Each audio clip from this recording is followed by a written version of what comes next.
अगर आप जनवरी महीने में कमोडिटी इंडेक्स को देखें, तो उसमें पिछले 25 वर्षों की सबसे बड़ी बढ़ोतरी देखने को मिली थी। और इसका कारण था बहुत मजबूत आर्थिक गतिविधियां और साथ ही भूराजनीतिक जोखिम। तो जहां एक तरफ टैरिफ को लेकर अनिश्चितता थोड़ी कम हो रही है, वहीं जनवरी में अमेरिका और यूरोपीय देशों के बीच ग्रीनलैंड को लेकर प्रमुख मतभेद और तनाव देखने को मिले। और उस समय डेनमार्क और नॉर्वे जैसे कई यूरोपीय देशों ने अमेरिका के ट्रेजरी बॉन्ड और अमेरिकी डॉलर की होल्डिंग्स को कम करने की बात भी की थी।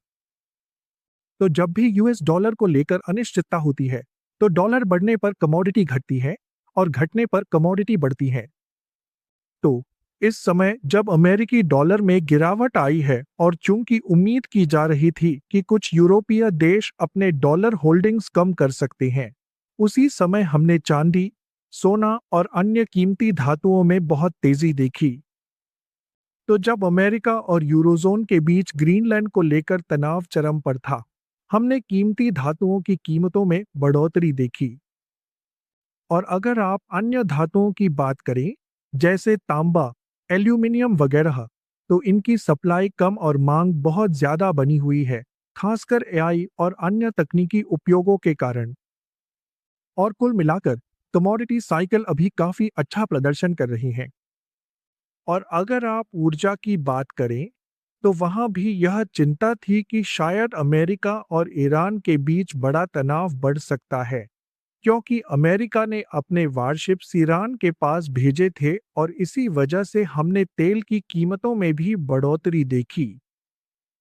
इसके अलावा अगर हम यूरोप में मौसम के पैटर्न देखें, तो वहां सर्दी बहुत ज्यादा थी और तापमान बहुत कम था। इसी कारण हमने नेचुरल गैस की कीमतों में भी बढ़ोतरी देखी। असल में अगर आप आज भी स्टॉक देखें, तो यूरोप में नेचुरल गैस के भंडार अभी भी कम हैं और कीमतें लगातार ऊपर जा रही हैं। इसी वजह से हमें कीमती धातुओं, औद्योगिक धातुओं और ऊर्जा सहित सभी कमोडिटी में बड़ी तेजी देखने को मिली है। लेकिन जहां धातुओं और ऊर्जा की कीमतें लगातार बढ़ रही हैं, वहीं खाद्य पदार्थों की कीमतें लगातार गिर रही हैं। अगर आप दाईं ओर देखें, जो कि यूएन फूड प्राइस इंडेक्स है, तो उसमें लगातार गिरावट दिख रही है, जहां फूड प्राइस इंडेक्स लगातार 5वें महीने गिरा है। और हमने देखा कि डेयरी प्रोडक्ट, चीनी, मांस की कीमतें घटी, जिससे अनाज और वनस्पति तेल की बढ़ती कीमतों का असर संतुलित हो गया।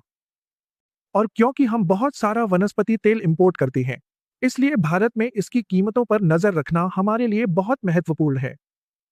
लेकिन अब तक सब कुछ पूरी तरह नियंत्रण में है। हमारी महंगाई दर अब भी मध्यम बनी हुई है। म्यूचुअल फंड निवेश बाजार के जोखिमों के अधीन है। योजना से जुड़े सभी दस्तावेजों को ध्यान से पढ़ें।